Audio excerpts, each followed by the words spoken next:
had this conversation before, been involved in this conversation before. And from what I understand, and again, like you said, there's everybody out there, there's all sorts out there, and if this brother, if he's not for you or you're not for him, then inshallah there's somebody else. But this issue of a woman who's been married, who has children, who is now looking for whatever reason, she's looking to pair up again, she's looking to get married again. Those men who want that woman, how many of them are already married? And what do you say to sisters who are in that position? Either they've never been married, they're in their 30s or 40s, or they've been married and they have children, they have responsibilities already, but they will not settle for polygamy. They will not settle as to be someone's second wife or a third wife or a fourth wife. That's just like, I can't do that. What's the solution? So I approach everything from a kind of a therapeutic perspective, right? And so you always have either a emotional issue or a practical issue, right? It's the emotional part you have to deal with, and then the practical part you have to deal with. And so, excuse me, for sisters in that situation, the first question you want to ask yourself is, what are you willing to pay? Right? What is the cost you're willing to pay to extend your process of getting married? That's critical. What are you willing to pay mentally, emotionally, physically, spiritually, and financially? That cost you have to know. Because if not, you can rule out polygyny, that's fine. But you also have ruled out a pool of men and an already limited pool of men that you have, right? And so this is also, I'm speaking to be very specific, I'm speaking to sisters who have a high libido, and or sisters that enjoy intimacy, period. Had it in a halal manner, enjoy it, and want to continue it. The question I have for those sisters is, how are you going to address that? How are you going to address that in a halal manner? What are you willing to pay cost-wise to not have someone in your life to address that? So some would say it's not that important, then this part isn't for you. I know a significant number of sisters where it's that important that it's ended up them being a mistress to a married man, when in the beginning they told themselves they would never be in polygyny. And then once they found out that the man that they're dating is married and or he's really not going to leave, they stay. As a mistress, though. Won't engage in polygyny. Won't engage in polygyny. This is so interesting because it speaks to, may Allah protect us, firstly, subhanAllah, protect us and all those around us from those types of situationships, let's put it that way. But it speaks to something that I've heard said before, where, a wife would rather her husband have a mistress or have an affair than marry another woman and there be another wife. I don't know how true that is. It's just one of those things that people say. But, obviously you work with a lot of sisters, variety of backgrounds, variety of kind of focuses in life.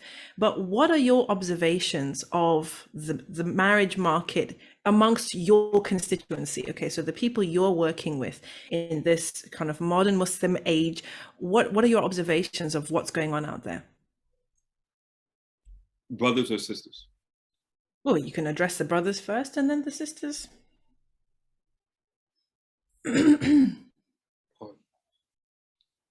So what I'm seeing amongst brothers is it's a buyer's market.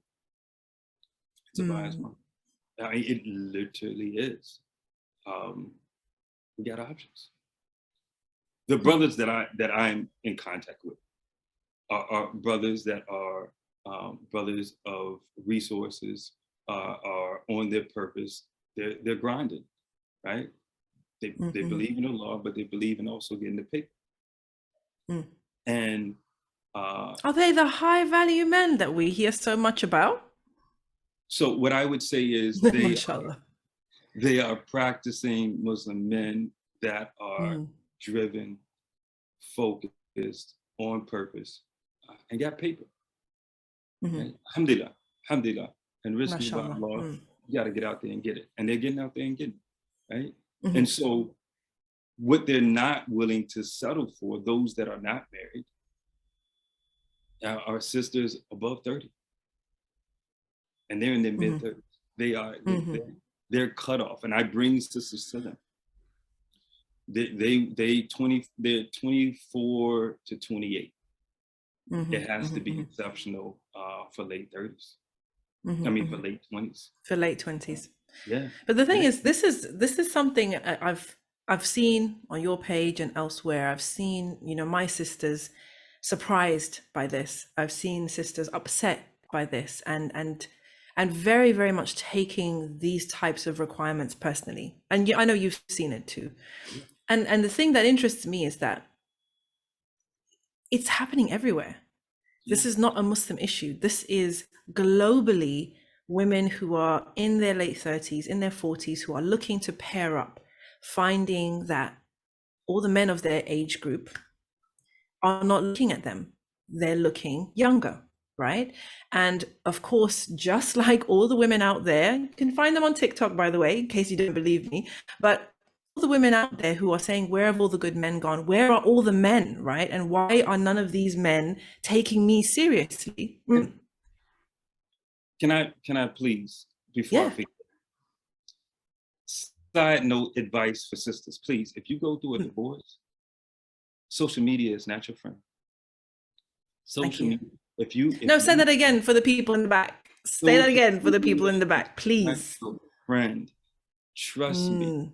If you are going through your phase of all men are dogs, and it's effort girl season, please do not show it on social media. Because when you age out of that little phase of all men are dogs, and you're ready to get back on the market, the men of value, the men of resources, the men of means have long memories. I tried to explain this to a sister the other day.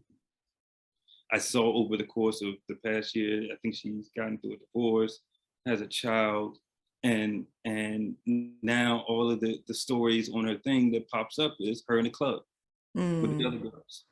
And I sent her a message that, sis, it was very straightforward. Like, sis, I'm not trying to slide in your DMs. I'm just trying to give you some advice. I'm married, I'm not, it ain't about that.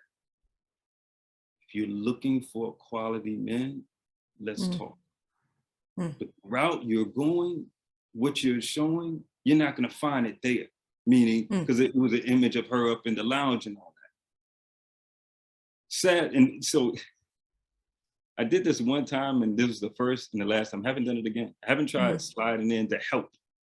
The first thing, the first thing she said to me?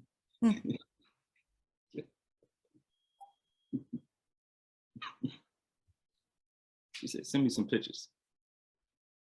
And she wanted me to send her pictures of the eligible men. Like, Mom, you ain't got it like that. Oh, wow. Okay. Mid-30s and divorced. I'm not saying for you to act out of desperation, but don't act like all of the cards are in your hands. You need to be having a different conversation with me. Like, are they practicing? What are their careers like? Right? Where do they work? Right? I don't even know whether she should be having that conversation with you, to be honest, because at the end of the day, sorry guys, it reminds me of the ayah in the Quran that says, the pure men are for the pure women. And I'm not saying that the sister's not pure, but if you're not on your deen like that, if you're not on it, how are you going to go out there asking for a guy who is, right? It's like you want the traditional man, but you're not a traditional woman. You want the traditional benefits, but you don't want the traditional responsibilities. And we've spoken about this on this channel before, right? So for me, it's, you know, what I see, and I see it on your page and I see it all over, is a lot of our sisters have the same delusions that women out there in the world have about their value. And we're going to use the word, guys, sorry, I know you're going to cringe, but on the marketplace. I know you don't like it, but the reality is that when you're on there swiping, you know that you're shopping. That's what it is. You're looking and you're either liking or you're not liking. Halas. Okay, so let's just keep it a buck. Okay, so so sisters overinflating their value based on criteria that mean nothing to men, that mean nothing to brothers. So again, it's not our fault. This is part of the conditioning. This is part of how we've been, conditioned, how we've been cultured to see ourselves through our achievements, for example, to see ourselves through the lens of our education, whether it's our master's degree or our money or our career or any of those types of things. We elevate ourselves because of those things, right? Or things that we as women value. So life experience, for example, wisdom, we value those things as women. And not to say that men don't, because there are plenty of men who, like you said, would prefer an older sister because of her wisdom, because of her maturity, because of her soberness, etc. But for the sisters out there, who are in this stage of life, and the thing is, the reason we talk about this on this channel is because we know that it's a reality. We know how many sisters there are out there, 1 or 2 marriages in, okay, with children, who still want to be married, right? They don't want to be on their own. We know this is a reality. That's why we talk about it. But, doing what other women out there are doing, which is presenting ourselves with our very best masculine qualities and a whole laundry list of demands, right? Laundry list. A whole laundry list of demands, and the mentality that I shouldn't have to settle. I deserve X, Y, Z, and I shouldn't have to settle. And for me, and sisters, I'm talking directly to you because you know me already. Auntie Naima, I'm gonna tell you, what I see happening is that we are deluding ourselves and we are entertaining unhelpful thoughts about who we are in the world, who we can be to a man, who we should be to a man, and what a man should be to us. And if that stuff is not regulated, if that stuff is not sorted out, then what's going to happen is you'll never see anyone as worthy of you, because you see yourself as such. And the thing is, it's subhanAllah, brother, it's funny because as sisters, we validate each other. We love on each other. We support each other. And I love it.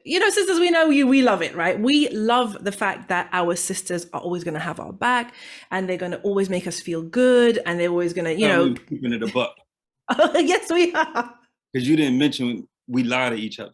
Okay, but I was getting there. I was getting there. Getting there. Trust me. Okay.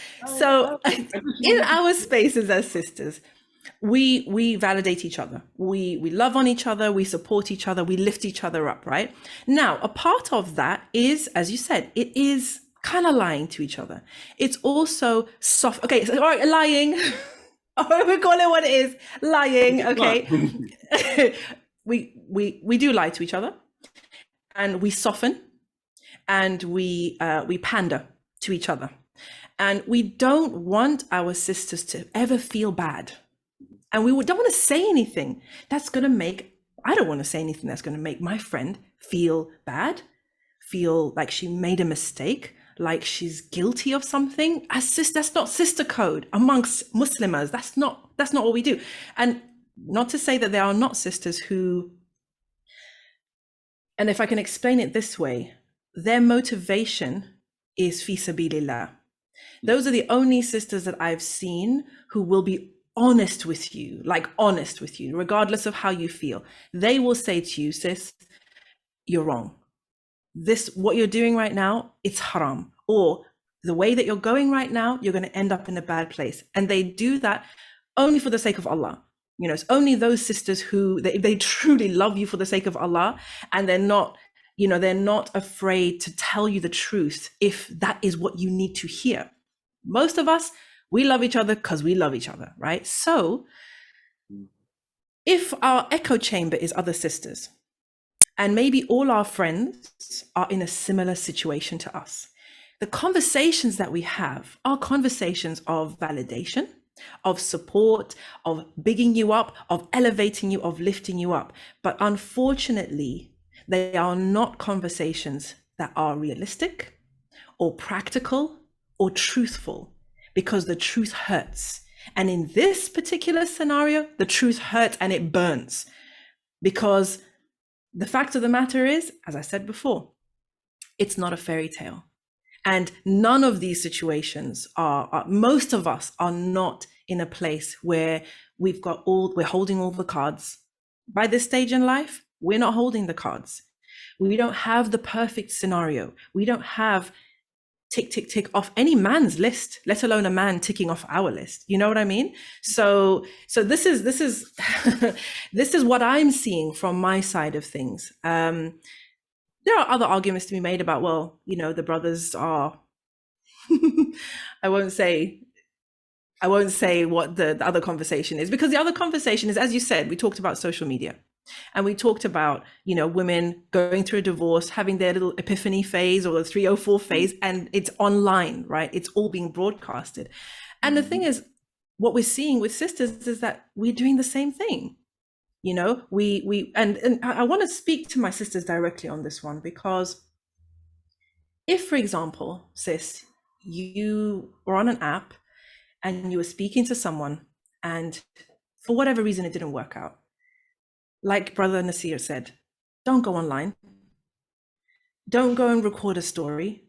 Don't go and record a reel. Don't record a TikTok sharing, this is what happened to me, this is how I feel. Because that stuff, which is what we're seeing all the time, right, it's creating a narrative in the culture. And you sound crazy. And so when a person of, like you said, of value, of standards, when he sees that, he's just like, this is chaos. Yeah. This is craziness. Like, this is going to complicate my life, and I don't need it. And that's the difference between a younger man and a more seasoned man, is he's looking for what will complement his life versus complicate it. And so when he gets a whiff that you will complicate his life, he will exit. And that's what makes it, that's the part about sisters with children that I think sisters don't get. It's not so much that you've been married before, that you've been intimate before, that you have children per se. It's how can I navigate and how can she navigate her children, my needs, and our needs as a couple. Yeah. And the reality is that's a difficult thing, especially depending if you got young children. Like the sister I mentioned to you, sister reached out. She has four children, all under the age of 6. And it's like, sis, you want to get remarried. How are you going to have time for another man and give him his rights, his due? You got 4 children. Like, Mom, you nursing. Like, and that's a beautiful thing. But you nursing, like, and then, like if they're under 6, the probability of 1 or 2 of them still being in diapers, Mom, where you gonna get the time? Right? And so when your message to me is this too early for me? And then when you start giving me your criteria, and then you put up there, polygyny is not for me. Mom, polygyny is all for you. It's for your situation. I know somebody who would say that polygyny is what you qualify for. That's what you qualify for. Now, don't let anyone get that. Please don't come for us in the comments, guys. Okay. Like I said, we're here to have realistic conversations. So let me speak to the people that want to come at me in the comments. This is let me clarify, because I have no problem with clarifying. What I mean is this: let's look at it from the man's standpoint that she wants. Also, just a side note, her criteria is 35 to 38. So when we talk about quote unquote age preferences, let's not forget that this happened too. But sis, she's 35, divorced with 4 kids. And as high as you're willing to go is 3 years. It's like, those are the delusions of grandeur. Like you just, like, again, for anyone keeping notes, it's like unhelpful beliefs. The thing I want people to take away is unhelpful beliefs. Unhelpful thinking will produce unhelpful emotions and unhelpful actions, and it will circle back and reinforce the unhelpful thinking. And the unhelpful thinking that you qualify for something other than what you are typically getting requests for, right, is unhelpful thinking. It's an unhelpful belief, right? And that's what you got to learn how to address. Yeah. And that's where, this is not a shameless self-plug, but if it is, it is. This is where I come in. And this is where I think the reason why I have a high percentage of sisters as clients is because those are the uncomfortable conversations that the girlfriends don't want to have with her. Right. Right? That's that uncomfortable conversation that she doesn't want to have with her girlfriend, and her girlfriend doesn't have with her, and she's starting to realize I'm making the same mistakes over and over, and the advice that I'm getting isn't the most helpful.